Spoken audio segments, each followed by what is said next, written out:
The Pandavas are dressed as Brahmins, essentially holy ascetics, people who take a vow to live very simply, take a vow of poverty, a vow of celibacy, very frequently a vow of celibacy, not always, but sometimes, and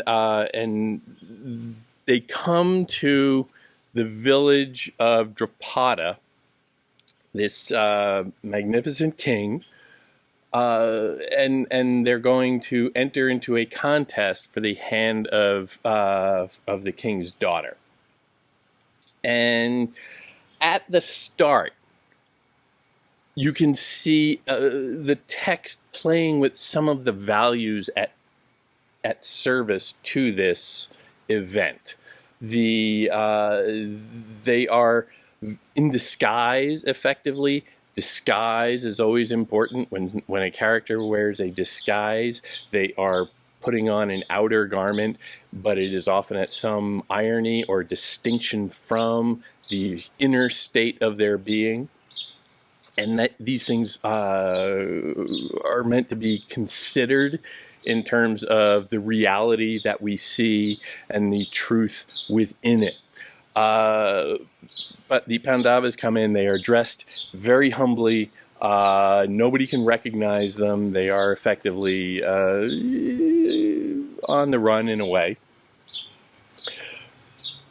But they come in this very simple disguise into this city. And we get this description of the city that is then matched by a description of the potential bride, in a curious contradistinction between them, or comparison between them. At last, the auspicious day. The sky was brilliant. Brahmins had consecrated the event. Crowds of spectators, fizzing with excitement, were pressing forward into the arena where Draupadi's future would be decided, surrounded by tall mansions, glistening white as the sunlit snows of the Himalaya, and lavishly adorned with costly hangings. The amphitheater was an impressive sight.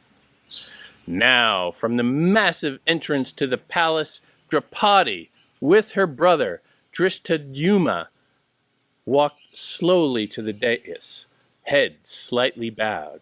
She was dressed in scarlet silk. Her ornaments were of the finest jewel-encrusted gold. Her beauty made those who had never seen her gasp. Her skin, with the sheen of a black pearl, her lovely face, lustrous, wavy hair, her perfect body, fragrant as blue lotus. While in her eyes, in her calm expression, there was something that engendered awe.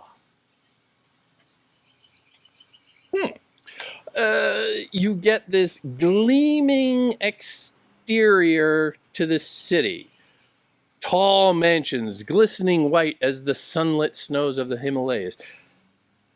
The Himalayas are natural. A city is not. The gleaming exterior being witnessed by the Pandavas in disguise, where their exterior is not gleaming. Their exterior is somewhat downtrodden. But for them, the exterior, those signs of poverty, those signs of humility, are meant to reflect on their inner being. It is a sign of humility. It is a sign of piety. So by contrast, you have to say, well, the city, if it's gleaming and glitzy and shiny and pretty, well, maybe that is not so pious. Maybe that is troubling. And again, remember the sociogeographic elements here, where this text in large part is arguing from a more natural, outsider, provincial perspective. The big cultural centers of the North are always cast in a somewhat uncertain realm. The city of Hastinapura, where Duryodhana has his throne essentially, or Drishta, his father does. It's a made-up city, but it is largely based on, scholars say, largely associated with the site of and the city of what is present-day Delhi, the largest city in India, and so I believe it's the largest city. Pretty sure. But here you get somebody who's a little skeptical. The narration takes a somewhat cautious view of the city by pointing out all of its glitz, by pointing out all of its shiny exterior in this complicated little contrast with the humble exterior of the pilgrims here, of the Pandavas. And then you have to take that, and in that next little chunk where they are talking about Draupadi. Draupadi is presented as how she is dressed, how she looks. She was dressed in scarlet silk. Her ornaments were the finest jewel-encrusted gold, very glitzy, very made up. She is ready for her Instagram moment here. It is another way of nudging you to consider that this woman's beauty needs to be understood as an exterior. It doesn't necessarily reflect what is going on inside. It should come as a warning sign to the Draupadi entering in and seeing it all for the first time, and to you as a reader, how much are we going to be genuinely awed by this character or this surface appearance of the society? How much are you going to get swept away by it? But also, the elephant in the room here is she's a woman. And we haven't had that many female characters specifically. We have the Pandava's mom, Kunti, who has, a kind of a limited characterization. There's not a lot going on. None of the characters here are honestly all that, I'm not going to say well-developed, but not all that richly developed. Epic literature in general tends to deal with types, fairly simple characterizations that you can then move around and, bang off one another. And Kunti is certainly that. Draupadi as well. And here we have to wonder, okay, we saw some complicated moments with Kunti and the choices that character made. And here we're almost being put on alert that Draupadi is shallow, or perhaps a little too concerned with the surface, a little too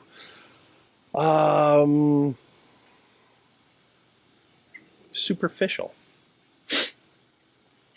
And the fact that there are so few female characters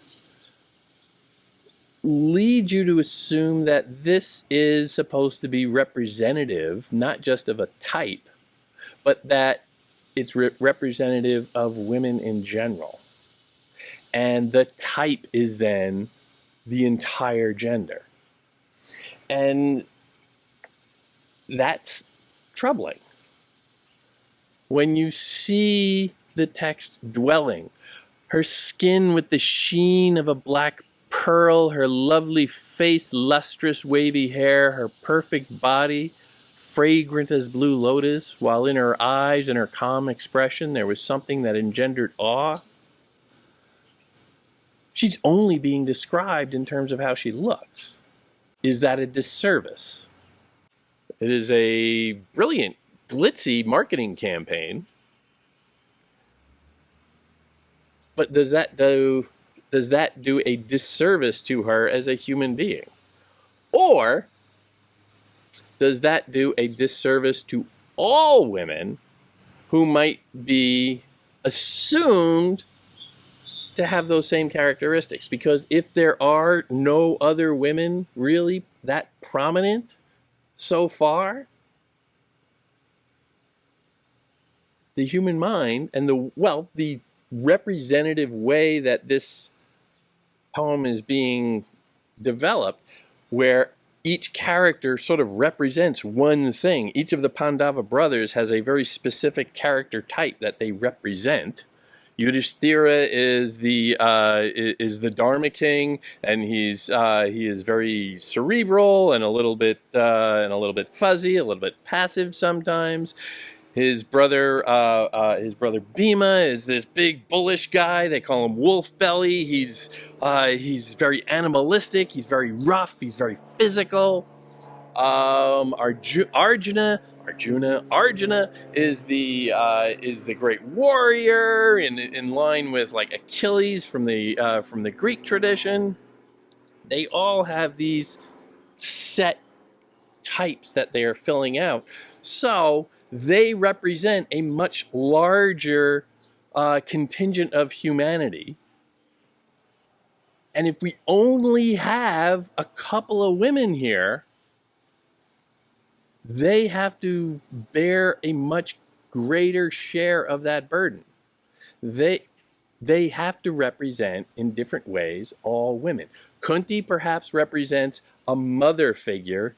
Draupadi represents a wife figure. And this is an open question to anybody. Who would want to be represented by Draupadi in this particular characterization?